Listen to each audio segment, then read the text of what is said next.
पूरे जम्मू कश्मीर के अंदर नहीं बल्कि पूरे भारतवर्ष के अंदर एक सन्नाटा सा, एक खामोशी सी छाई हुई है, आप सब जानते हैं।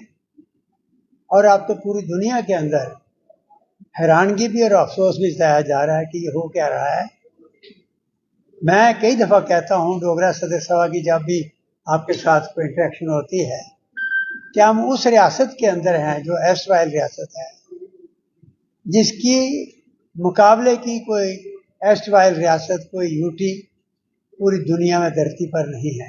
इतनी खूबसूरत हर लिहाज से, भाईचारे के लिहाज से, गुलदस्ते के लिहाज से, और यहाँ के मौसम, यहाँ की भाषा, यहाँ का रहन सहन, उसके लिहाज से इस पर नज़र खराब जब ऐसी बात होती है, इस किस्म के हालात बनते हैं कि बहुत अच्छी जगह नज़र आ रही है तो वहाँ पर खराब नज़रें भी आती हैं।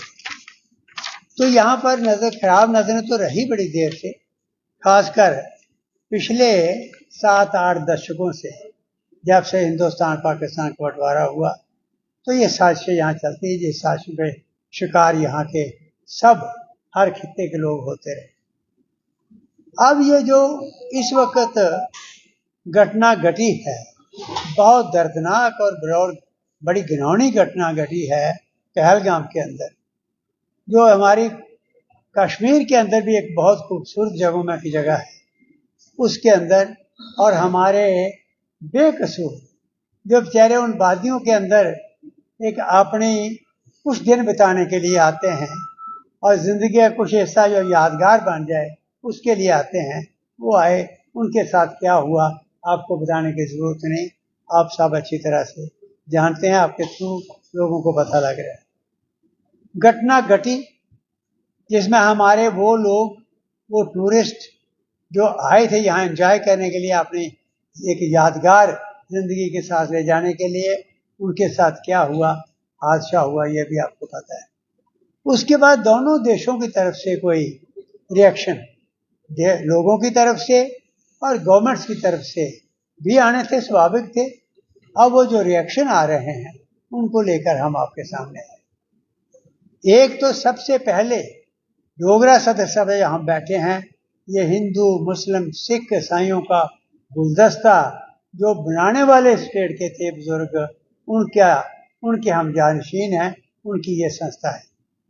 सबसे ज़्यादा अगर धक्का पहुंचता है जब भी कोई ऐसी घटना घटती है, हमें इसलिए पहुंचता है क्योंकि हर एक की वो तस्वीर हमारे सामने आती है कि भाई इस पर नज़रें अच्छी नहीं है। अभी जो ये घटना घटी उसके बाद की 2-3 बातें जो सामने आई, रिएक्शन, वो आपके साथ शेयर करने के लिए हम बैठे। एक तो ये कि पाकिस्तान का कुछ दिन पहले उसके चीफ का, जो आर्मी का चीफ है, उसका जो इस्लामाबाद के अंदर भाषण है, और उस भाषण में क्या क्या जहर उगला, वो आर्मी चीफ लगता ही नहीं कि आर्मी चीफ है। इतनी बड़ी जगह पर पहुंचने के बाद आदमी सोच के लफ्ज़ निकालता है। बहुत ही घातक भाषण उसने दिया।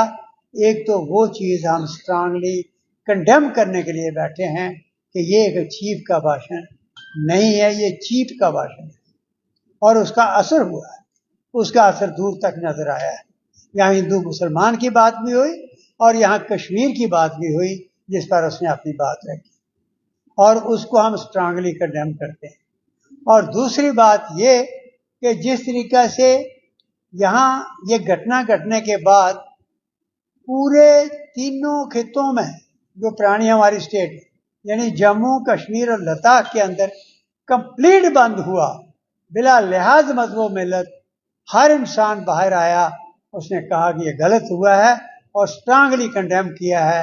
एक ये अच्छी चीज़ नज़र आई जिसके लिए हम उनका धन्यवाद करना चाहते हैं, शाबाश देना चाहते हैं, अपील करना चाहते हैं कि इस भाईचारे को, इस इकट्ठ को जो समझ सकें आज कि आज हमें तोड़ने के लिए क्या क्या साजिशें उस पार होती रहीं, किस तरीके से उन्होंने बर्दाश्त हमें नहीं किया कि यहाँ को लोग फलें फूलें, और आज कंप्लीट बंद तीनों खित्तों के अंदर है। इसकी हम सबको बहुत बहुत शुक्रिया अदा करना चाहते हैं। परसों जो प्रेस कॉन्फ्रेंस हुई कश्मीर के अंदर, यहाँ कश्मीर के तमाम चाहे टूरिज्म के साथ, चाहे व्यापार के साथ, या किसी संस्था के साथ नुमाइंदे जो इकट्ठे हुए, हमने एक एक शब्द सुना, जिसमें पूरे भारतवर्ष के केरला तक उनके रिप्रेजेंटेटिव आए हुए थे, लोग अलग अलग जगहों से उसमें शामिल होने के लिए। उन्होंने एक आवाज से कंडेम किया पाकिस्तान को भी, और इस एक्ट को भी कंडेम किया। उन्होंने कहा कि ये किसी धर्म में नहीं, कोई इंसानियत बात नहीं, ये जो पूछा गया वहां पर हिंदू है या मुसलमान है, उस तरीके से हुआ। ये कोई जाहिल जालिम लोग ऐसा कर सकते हैं? स्ट्रांगली पूरे भारतवर्ष ने, पूरे कश्मीर ने कंडेम किया, उसका भी हम स्वागत करते हैं।